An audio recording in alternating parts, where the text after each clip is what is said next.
السلام علیکم۔ تو آج کی اس ویڈیو میں آپ کو خوش آمدید کہتا ہوں۔ آج ہم پڑھنے والے ہیں آرٹیکل حسن نثار صاحب کا، اس پہ میں اپنے ریویوز بھی دوں گا۔ اور آئیے سٹارٹ کرتے ہیں۔ اس کا جو ٹائٹل ہے وہ ہے جوش و جذبہ زندہ باد۔ حکومت نے بڑی حکمت یا حماقت سے چاند رات چرا لی، لیکن کیا فرق پڑتا ہے، کیونکہ یہاں تو کئی حکومتوں نے کئی عشرے اور آدھا ملک چرا لیا۔ زندہ ہیں، یہی بڑی بات ہے پیارے۔ اس طرح کی اخباری خبریں بہت کچھ سوچنے پر مجبور کر دیتی ہیں۔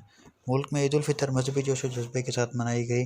حالانکہ صرف عید الفطر ہی نہیں، ہم بہت کچھ جوش و جذبے کے ساتھ مناتے ہیں، اور مجھ جیسے فاتر العقل یہ سوچنے پر مجبور ہو جاتے ہیں کہ یہ جوش و جذبہ آخر ہے کیا، جو کبھی نتیجہ خیز ثابت نہیں ہوتا۔ حالانکہ انسانی تاریخ گواہ ہے کہ جوش و جذبے نے تاریخ کے دھارے بدل دیے، لیکن یہاں سوالیہ نشان۔ کہیں ایسا تو نہیں کہ ہمارا جوش و جذبہ بھی ملاوٹی ہے، اس میں بھی کھوٹ ہے، یا اس کی بھی کوئی سمت نہیں، اور یہ یوں ہی ہے جیسے جوش و جذبہ کا مارا ابلتا ہوا پانی جو ہنڈیا میں اندر ہی اندر ابلتے ہوئے بھاپ میں تبدیل ہو کر فضا میں تحلیل ہو جاتا ہے۔ ورنہ کروڑوں جیتے جاگتے انسانوں کا یہ جوش و جذبہ کوئی نہ کوئی رنگ تو ضرور لے کے آتا۔ اب صحیح کہہ رہے ہیں، یہاں تک پڑھنے کے بعد تو یعنی کہ کنونسنگ سے بات لگ رہی ہے کہ کیسا ہمارا جوش و جذبہ ہے، کہ ہم بڑی پرجوش قوم ہیں، نوجوان قوم ہیں، اور قربانیوں والی قوم ہیں۔ اور ہم اگر ہماری حالت دیکھیں تو ہمارے جو حالات ہیں ہمارے ملک کے معاشی، ہمارے معاشرتی اور ہمارے اخلاقی، تو پتہ نہیں کیسا جوش و جذبہ۔ آئیے دیکھتے ہیں، آگے بڑھتے ہیں۔ ہائے وہ تیر نم کش جس کا نہ کوئی ہدف، ایسی شمشیر برہنہ کو چاٹنا ہے جس سے ٹماٹر بھی نہ کٹ سکے۔ ایسا گھنگور گھٹا کا کیا فائدہ جو برسے بغیر گزر جائے۔ کہیں جوش و جذبے کے ساتھ عید منائی جاتی ہے، کہیں جوش و جذبے سے یہی عید خون میں نہلائی جاتی ہے، اور آخر خبر آتی ہے کہ سیونی فوجیوں نے عید کو بھی ماتم بنا دیا۔ 39 بچوں سمیت 14 کی تعداد 150 سے بڑھ گئی۔ بمباری سے ایک ہی خاندان کے 10 افراد شہید، 10,000 سے زائد فلسطینی بے گھر۔ ملتی جلتی صورتحال کشمیر میں ہے، اور ہمارا رد عمل بھی ملتا جلتا ہے اور مدتوں سے ہی ہے، لیکن نتیجہ سوالیہ نشان۔ اب تک اس جوش و جذبے سے کچھ نہیں نکلا، تو آئندہ کس امید کا منطقی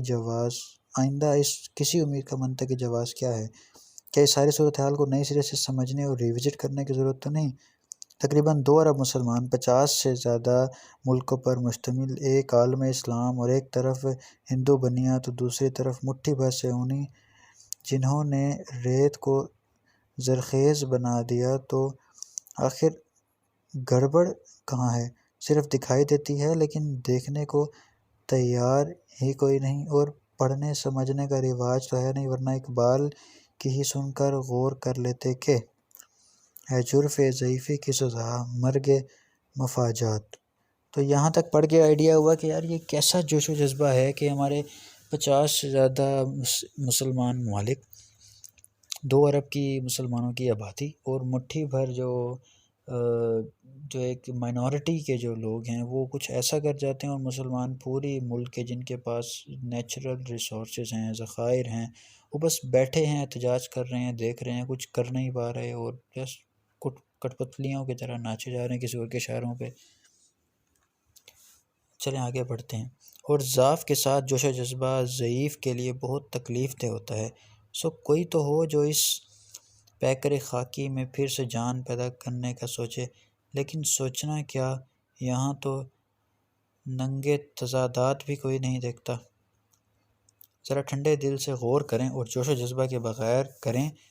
ایک کشمیری فلسطینی واقعی مظلوم ہے، جن پر ظلم ہوتے ہوئے دیکھ کر دل دہلتا اور دکھتا ہے، لیکن اپنے ہی ملک میں جو کروڑوں مسلمان جو نہ زندوں میں ہیں نہ مردوں میں، خطِ غربت پر رینگ رہے ہیں، اور کروڑوں بچے جو اسکولوں سے باہر علم جیسی کھوئی میراث ڈھونڈ رہے ہیں، کیا یہ کشمیری اور فلسطینیوں سے کم مظلوم ہیں؟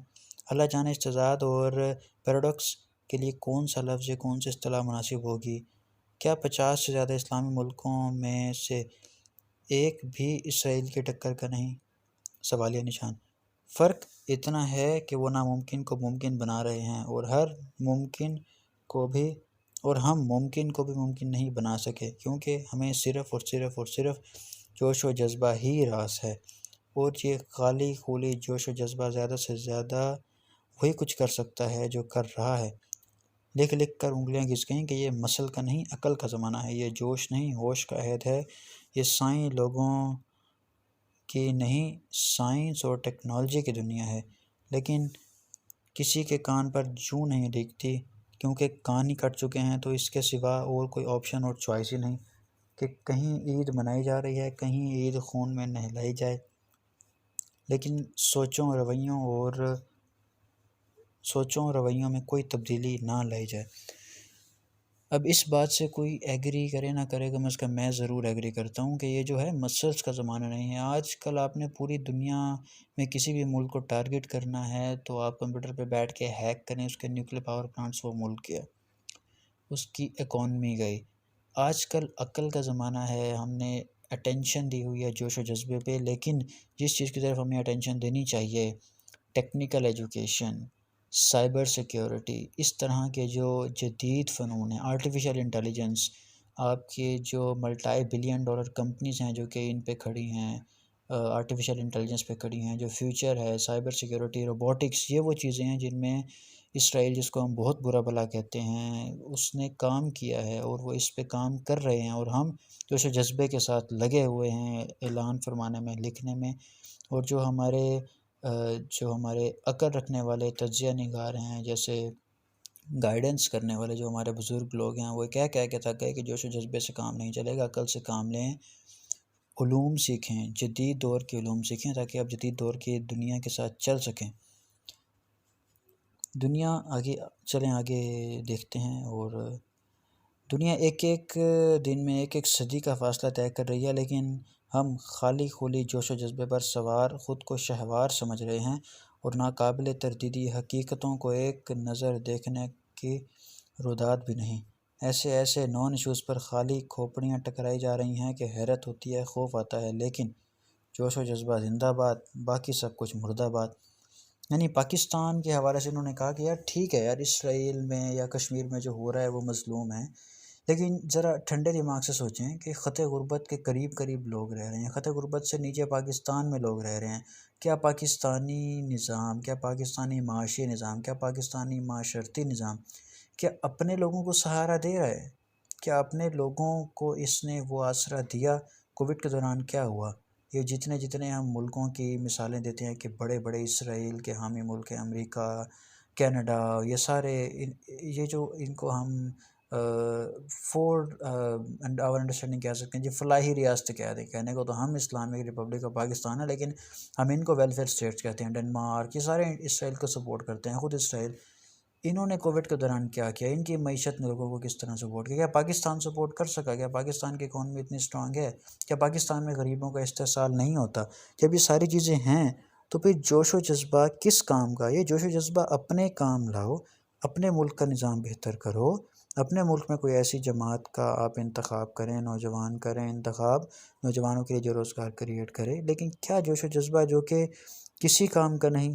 جس طرح انہوں نے مثال دی کہ پانی کا جب ابلنے کے لیے آپ چولہے پہ رکھ دیتے ہیں تو پانی ابلتا بہت جوش مارتا ہے، لیکن کس کام کا جوش ہے اس کا؟ وہ تو ہوا میں تحلیل ہو جائے گا۔